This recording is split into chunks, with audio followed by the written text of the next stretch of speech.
Di tengah-tengah komuniti Felda Chorlak yang harmoni, berdiri sebuah pusat yang menjadi lambang kasih sayang, keprihatinan dan semangat kemanusiaan.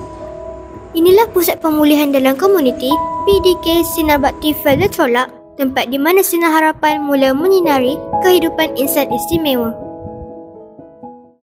Pusat pemulihan dalam komuniti atau lebih dikenali sebagai PDK ditubuhkan bagi membantu golongan orang kurang upaya OKU di kawasan sekitar.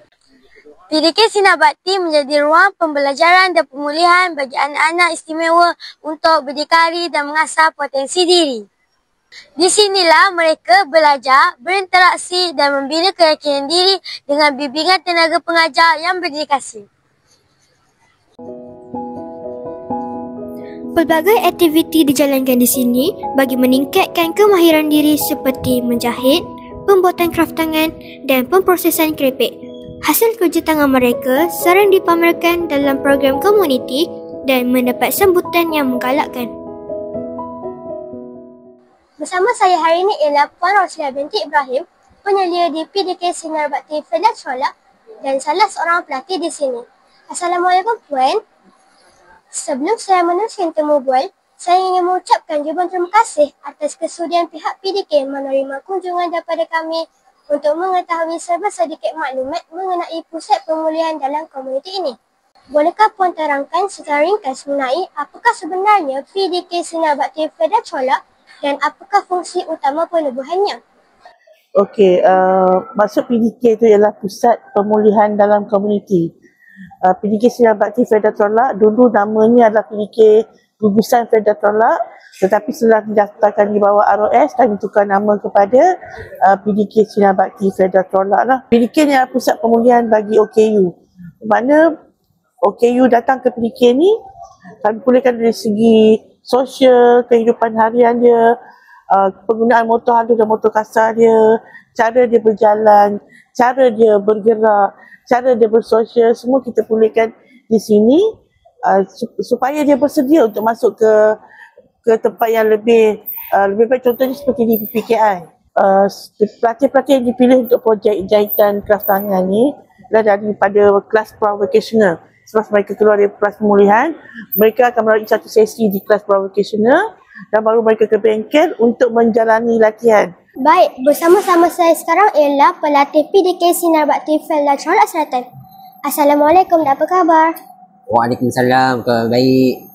Nama saya Saiful Asraf bin Muhammad Zamin. Aktiviti yang paling saya suka dekat sini menjahit. Seronok. Ni sebab ada ramai kawan-kawan kat sini saya dengan kawan-kawan saya belajar jahit. Baiklah, kita boleh lihat secara langsung hari ini produk-produk yang dihasilkan sendiri oleh para pelatih PDK Sinar Bakti Felda Chorlak dengan bimbingan tenaga pengajar di sini. Baiklah, bersama-sama saya sekarang ialah Encik Haji Hassan yang merupakan salah seorang penduduk di Felda Chorlak Selatan. Baiklah Encik, bolehkah Encik memberikan sedikit pendapat, adakah pusat pemulihan komuniti ini dapat memberikan manfaat kepada komuniti yang mempunyai anak istimewa? Dalam pandangan saya, bahawa saya adalah seorang daripada salah satu jawatankuasa PDK Pemulihan dalam Komuniti. Setelah mula kita adakan pusat ini, banyaklah kebaikan telah kita lakukan. Contohnya sebagai ada di antara klien kita yang tak dapat bergerak dan sebagainya, bolehlah. Dan juga sokongan daripada ibu bapa kepada untuk penyatuan OKU di Chorlak Selatan ini adalah memuaskan, dan kebaikan-kebaikan itu telah pun kita dapat lihat dari masa ke masa di Felda Chorlak Selatan. Marilah kita terus menyokong usaha murni ini kerana setiap hati yang disentuh, setiap jiwa yang diberikan peluang adalah satu pelaburan untuk masa depan yang lebih baik. Setiap senyuman yang terukir di wajah mereka adalah kejayaan yang tidak ternilai. PDK Sinar Bakti Chorlak Selatan terus komited menjadi pusat kecemerlangan dalam membimbing, menyokong dan memperkasa individu istimewa agar mereka dapat menyumbang kepada masyarakat. Bersama kita membina masyarakat yang inklusif, penyayang dan prihatin. PDK Sinar Bakti Chorlak Selatan bersama membangun harapan.